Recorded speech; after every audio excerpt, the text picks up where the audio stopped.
Okay. If you didn't see the other video about the corruption in the special improvement districts, I suggest you go back and look at that. That's about 43 minutes if you're interested in how they launder money. And in New Jersey, at least, I have evidence of. Otherwise, don't pay much attention to anything I say. Most people will be afraid. There isn't a lawyer I found, and I looked for 30 years, who would even, want to. They don't want to even touch the case. They're afraid of the state. They're afraid of the FBI. I haven't found anyone who wants to take on the story.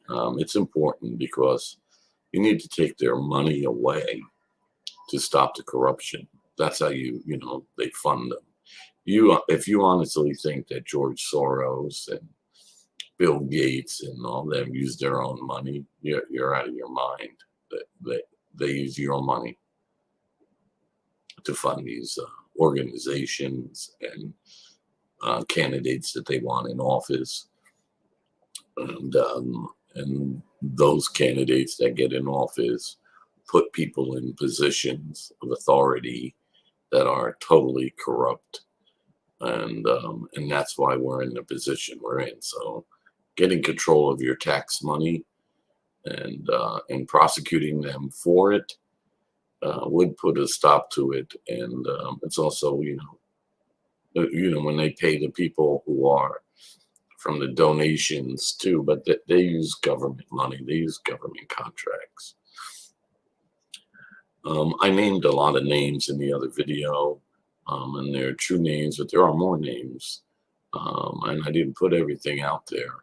But I wanted to make it perfectly clear that 100% I, been for years, on the complained to the FBI, the U.S. Attorney General's office, the New Jersey OAG, State Attorney General's office, the New Jersey Department of Community Affairs, a few senators. I was thinking of contacting Senator Booker, but I was afraid if I went to his office, he would follow me into the men's room and molest me. And so, since he's a Democrat and a sexual pervert, allegedly, I will not contact him. But I did contact the senator in my district, who did nothing, and the congressman want nothing to do with it either. And 4 governors. So I've been through 4 governors, starting with Christie Whitman, the one who resigned was named Farrar or something, and Chris Christie, and of course Phil Murphy, the clown. So he'd have been better off working for the circus, being a clown, Phil Murphy, personally. But Chris Christie would have been better off being a manager at McDonald's. But hey, I'm just saying, I think that would have been a better career choice for him. They're more qualified for those positions. I don't get any people. I'm very censored. So unless I promote my videos around, which I'm not doing right now, because I have some reservations too about making them. I'm sending them to some specific people, the link. Well, hopefully I'll get some more. Somebody in the country, it's got to be one person with balls big enough to go after them and look into their own state, because my state is not the only state doing this. I'm in New Jersey. I told in the other video they're doing it in New York, 100%. No one seems to care, because I guess everybody's got their little fingers in the pot somehow and benefit from it. Anyone who's got a political job or works for a government or whatever. I mean, I've seen some things that have been to court. Here, and I live in Ocean County, New Jersey, and I've been to that courthouse a few times. And This is from my heart, and I believe this to be true.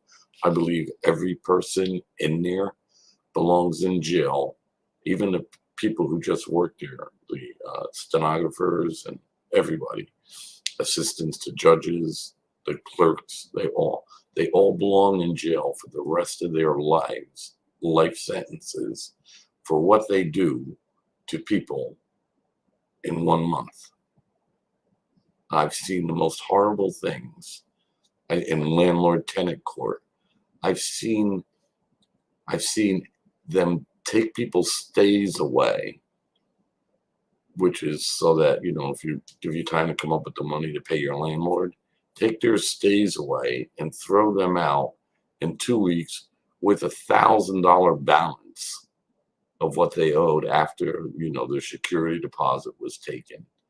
Like, I don't know any business in the world that the courts help, like in Ocean County, landlord tenant. I've never seen anything like it in my life. I always hear landlords, we can't get people out. Holy mackerel. No one in Ocean County gets more than 2 weeks after they go to court. So as your landlord files a paper and you go to court, 2 weeks, you're gone, guaranteed. And I had a judge forge a warrant of removal because when I lost my house and I rented somebody, I fell behind in the rent. And I paid the guy up in the rent, but he had a warrant of removal, and it was a year and a half later. I paid up the rent, and the warrant of removal is no good no more. A year and a half later, I fell behind again. And I was only behind just the month was up, and a sheriff comes to my house with the warrant from the year and a half before, with the date scratched out, with the day's date on it. Says you got to be out of the house in 2 hours, and threw us out on the street with my kids, which were still in school, on the street in 2 hours. So I'm going to tell you something. And when I went to the Ocean County prosecutor's office and I said, hey, this judge forged this warrant of removal and threw all my on the street. And also I went to the courthouse just so it wasn't a mistake. And I wrote them a letter saying, you can't do this, this is illegal. I had a lawyer send them a letter saying this is illegal, all in the same day. And then I even went to a public defender because the judge said, no, I'm standing by. She didn't care that it was illegal. She was doing it. She did it and she didn't care. And then I went to the prosecutor's office and I said, this judge did this is illegal. Can't change a date on a warrant or removal. I didn't even go to the eviction court. I didn't go to court. They just took one from a year and a half ago and changed the date on it. And then I went to internal affairs, and we had a big meeting at the table, like 10 people, and said, hey, judge can't do this. I showed them pictures of the house. I didn't destroy the house. There wasn't any damage to the house or anything like that.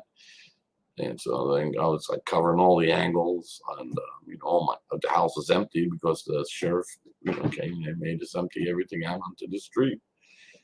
And so people were picking through my stuff, taking it. Holy mackerel, what a nightmare. I had to live in the car for like 3 weeks with the dog. I have one daughter who worked at a hotel, my oldest daughter, and she was able to get a room for the rest of the family, but I couldn't bring the pet there, so I had to sleep in the car with the dog for a couple of weeks. And when I showed all this to the prosecutors and they knew, they said, well, maybe there was a clerical error. You cannot change a date on a court paper. I don't know what the statute is, but you can't take a warrant of removal. And I don't know if you know what a warrant of removal is, Sean. That's like they put a warrant when you go to court for eviction court, you make a deal. They give you an arbitrator and you're going to go before the judge. You say, okay, I'm going to pay him in 3 weeks, the balance that I owe him. They say, okay, 2 weeks, whatever. I'm going to pay him. So they put a warrant of removal on if you don't pay by those 2 weeks. And that gives you have to go down to the courthouse and ask for a stay. And you get 3 stays in New Jersey. I mean, you can say, hey, I didn't find a place yet. I need another couple of weeks. But in Toms River, Ocean County, don't do that. They take away your stays. That's part of you. They won't let you make a deal unless you give up your stays, which is illegal in itself. They're taking your rights away from you to have a stay when your time runs out to get out. But any case, that doesn't matter in my case, because when they put the warrant of removal on, the next day I had gotten my income tax check and I paid for him. So the warrant of removal's dead. I paid for that court case. I went to court. A year and a half later, I didn't go to court. The judge, because the landlords all know the judges, because they own 5, 6, 10 houses. They're there every week, every month. They're there throwing somebody out of one of their houses. They know the judges personally. He went and met with the judge without me there, which is illegal, first of all. And the judge took an old warrant of removal from a year and a half ago, which was no good anymore, and changed the date on it. What that statute is, I don't know. And she did it. Sean, you should watch my video before on what happened to me. No, they didn't extend it. The warrant was dead. I paid it. It was dead. That was the case was finished, done. The case was finished. It was done. They took the old warrant of removal from the dead case and changed the date on it to a current date a year and a half later. So I didn't go to eviction court. They just sent the sheriff and said, you got to get out. Even the sheriff said to me, I never seen this before where they sent me here to do it. So that's what he said. He knew it wasn't legal. But when I went to the prosecutor in any way, I'll go back to that story and I'm giving them all said, oh, maybe the clerk made a mistake and did it by accident. I said, listen, the first time I went there, they gave it out. Maybe it's a mistake, but I went down to the courthouse and I talked to them. I don't know. Then maybe they didn't get the message to the judge, but 2 letters from lawyers, 3 times you're notified you can't do this. It's illegal, from 2 lawyers and me. That's intentional. You did it. That judge did that intentionally. She knew that guy, did him a favor, or it had to do with my other issues, which are on the other video. Because I had my run-ins with the prosecutors in Ocean County before about corruption going on in the area. And I ran for councilman a couple times and assemblyman. And I know a lot of people in town. So at any rate, point being, they threw me out on the street. And when I showed them that and they knew I was right, they all said, he's right 3 times. I mean, you're doing it on purpose. Somebody tells you 3 times it's wrong, 2 lawyers and another guy, there is no way you're going to convince anybody in the world that you made a mistake. And so they couldn't do that. So what they said to me was real simple. Just to get to the point, the head prosecutor in internal affairs stood up and he says, I don't care. I'm not going after a judge. And threw the papers on the desk and walked out of the room, left me in there with all the other, left me in the room with the other prosecutors, and they're shrugging their shoulders like, what the fuck? And so I'm sorry, Mr. Brittany, like, we're criminals. We can't help you. We have to cover for a criminal judge. We have to look the other way. Our boss just told us, because we're pussies. We're not really law enforcement. We only go after people we can beat up and lock up, make up fake charges to. But a judge who really commits a crime, you don't go after him. You got to get a guy smoking pot or something like that. We'll lock that guy up forever, So, that's what they do. And it's really sad. And I just wanted to point out that what I went through, I don't wish on anybody, because I had my life threatened. And I'm not talking about the eviction thing. I'm talking about the S.I.D situation, which is the title of this. First of all, I made Clear Channel, which is Sony, which is now Live Nation. I made them grossed them over $100 million in 4 years, and I was a 1/3 partner. And they've been doing it for 24 years now. They've been doing. They took my idea, because I had to make that idea. Invention comes from necessity. So I have mafia guys threatening me to kill me and all this stuff, and they're dwindling my business. I have all this going on. I have a family to raise. I have to find places to live because I lost my house. I'm not getting any business. I can't find a job. I'm looking for a job anywhere. I close up my Christmas decorating business. But before I close it up, I came up with the idea and about the, hey, I'll do like a Christmas drive-through park, like a new idea. No one's ever been to a Christmas drive-through park before 1998. I know that. Then they may have been through some places where they put a barrel at the end of some road or something, and you could throw a donation and look at some decorations. But I took that to the next level to where it is today. And at a major venue, so you can never sell out tickets. You can use sponsorship like they do on ball field games. You don't watch TV. See all the sponsors on the air, on the background, and the sponsors pay for the displays, and every car go through with say free money.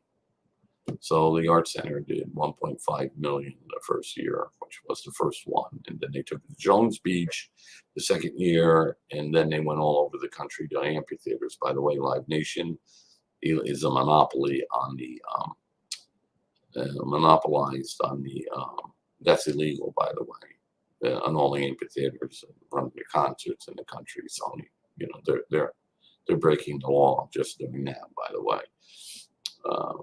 Because you can't monopolize, and Ticketmaster is also a monopoly. And I'll tell you a story. I worked for Ticketron. I used to work in the computer field, and Ticketmaster sued Ticketron for being a monopoly because their computers were outdated though on Ticketron. See, they're all connected. These people work together. So that Ticketron, in a settlement, had to give half of their customers to Ticketmaster. And then Ticketmaster started a new company. It's Ticketmaster, a brand new company. It gets half of Ticketron's, which was the only company in the country selling tickets, half of their customers. Then, of course, Ticketron magically closes up in a year, and Ticketmaster is now the monopoly. So anybody who wants to go into ticket business, all you have to do is use their own case for presidents, and you can do it on a PC. But the whole country, it's only counting numbers. Seats are numbers. It's like the easiest program in the world to write. Sold, and 3 statuses: sold, hold, or available. And the date of the event with the name on it. It's like anybody could write that software. So you could sue them, and their case is president. They sued Ticketron for being a monopoly. Now they're the monopoly. Just a little something I threw out there.